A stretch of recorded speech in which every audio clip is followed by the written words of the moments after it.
అసలు కాపరి యొక్క పని ఏంటి? కాపరి యొక్క ఉద్దేశం ఏంటి?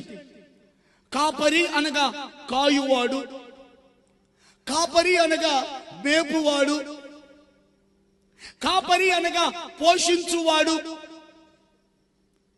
ఈ రోజున మన సంఘానికి ఉన్న మన కాపరి ఎందుకోసం దేవుడు నిలబెట్టాడంటే, నువ్విచ్చే కానుకలు, నువ్విచ్చే 10వ భాగములు, నువ్వు తీసుకొచ్చే అర్పణలు ఆయన తిని ఆయనకి ఏమీ లేకుండా నీ తిండి మీద ఆధారపడటానికి కాదు.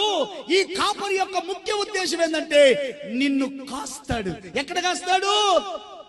మోకరించి కన్నులు మూసుకొని, ప్రభువా పలానా అక్కని జ్ఞాపకం చేసుకోవా, పలానా అన్నని జ్ఞాపకం చేసుకోవా, పలానా తల్లిని జ్ఞాపకం చేసుకోవా, పలానా తమ్ముడి జ్ఞాపకం చేసుకో.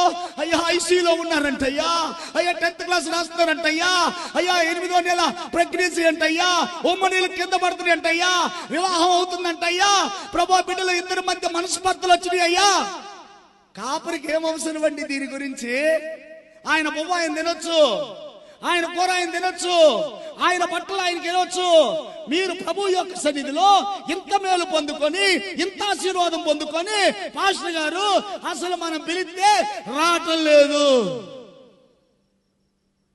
కాపరి పని ఏంటో కాపరి చేస్తారు.